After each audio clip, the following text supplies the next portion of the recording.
ಆಸಿಡಿಗೆ ಆಗ್ತಾ ಇರ್ತದೆ, ಅದರಿಂದ ಗ್ಯಾಸ್ಟ್ರಿಕ್ ಮತ್ತೆ ಆಗ್ತದಲ್ಲ, ಮತ್ತೊಂದು ಇಲ್ಲಿ ಒಂದು ಬ್ಯಾಕ್ ಪೇನ್ ಒಂದು ಈಗ ಉಂಟು ಅದು ಉಂಟು, ಒಂದೊಂದು ಸಲ ಆಗ್ತದೆ ಬ್ಯಾಕ್ ಹೀಗೆ ಇದು ಮಾಡುವಾಗೆಲ್ಲ, ಶೋಲ್ಡರ್ ಬ್ಯಾಕ್ ಈಗ ಶೋಲ್ಡರ್ ಇಲ್ಲಲ್ಲ, ಉಂಟು, ಈಗ ಸಹ ಉಂಟು, ಒಳಗಿಂದ ಹೀಗೆ ಉಂಟು, ನೋವಾಗ್ತಾ ಉಂಟು ಹೀಗೆ ಉಂಟು. ಮಾಡುವ. ಕುಶರಾಜ್ ಅವರಿಗಾಗಿ ಪ್ರಾರ್ಥಿಸ್ತಾ ಇದ್ದೇನಪ್ಪ, ಅವರ ಕುಟುಂಬದಲ್ಲಿ ಸಂಪೂರ್ಣ ಸಮಾಧಾನ ಕೊಟ್ಟು ನಡೆಸು.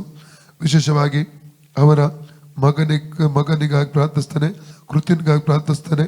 ಹೆದರಿದ ಹಾಗೆ ವರ್ತಿಸುವ ಪೂರ್ಣ ಅನುಭವ ಬಿಡುಗಡೆ ಮಾಡಿ ಮೆಚೂರಿಟಿ ಆಗಿ ಅಪ್ಪ ಇರುವ ಹಾಗೆ ಕೃಪೆಯನ್ನು ಅನುಗ್ರಹಿಸು ಸ್ವಾಮಿ. ಏನೇನು ಆಲೋಚನೆ ಮಾಡೋದು ಅನುಭವ ಬಿಡುಗಡೆ ಮಾಡಿ ಸ್ವಾಮಿ.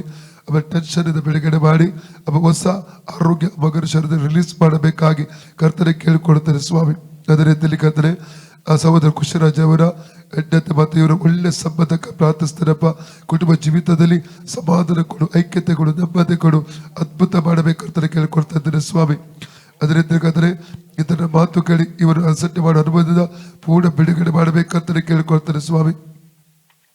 ಇವರ ಮತ್ತು ಇವರ ಹೆಂಡತಿಯ ಒಂದು ಸಂಬಂಧ ಒಳ್ಳೆ ಗಟ್ಟಿಯಾಗಿ ಒಂದು ಸಮಾಧಾನ ಉಂಟಾಗುವಂತೆ ಅದ್ಭುತ ಮಾಡು. ಇವರು ಕುಟುಂಬ ಜೀವಿತಕ್ಕೆ ಎದುರಾಗಿ ನಿಂತಿರುವಂತ ಓಡುವಂತ ಅಂಧಕಾರ ಶಕ್ತಿಗಳನ್ನು, ಮಾನಸಿಕ ಶಕ್ತಿಗಳನ್ನು ನಜರೇತಿನ ಹೆಸರಲ್ಲಿ ಡಿಸ್ಕನೆಕ್ಟ್ ಮಾಡ್ತಾ ಇದ್ದಾರೆ.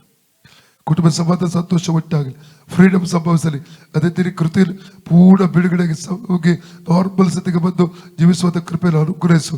ಅದರ ವಿದ್ಯಾಭ್ಯಾಸ ಆಶೀರ್ವದಿಸಬೇಕಾಗಿ ಕರ್ತನೆ ಕೇಳ್ಕೊಳ್ತಾರೆ. ಕರೆ ಮಾಡೋದಕ್ಕೆ ಸ್ತೋತ್ರಪ್ಪ. ಅದೇ ರೀತಿಯಲ್ಲಿ ಇವರ ಈ ಭಾಗದ ಈ ವೇದನೆಯಿಂದ ಪೂರ್ಣ ಬಿಡುಗಡೆ ಮಾಡು.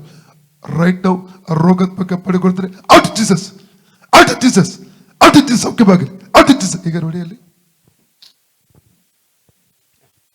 ಇಲ್ಲ ಇಲ್ಲ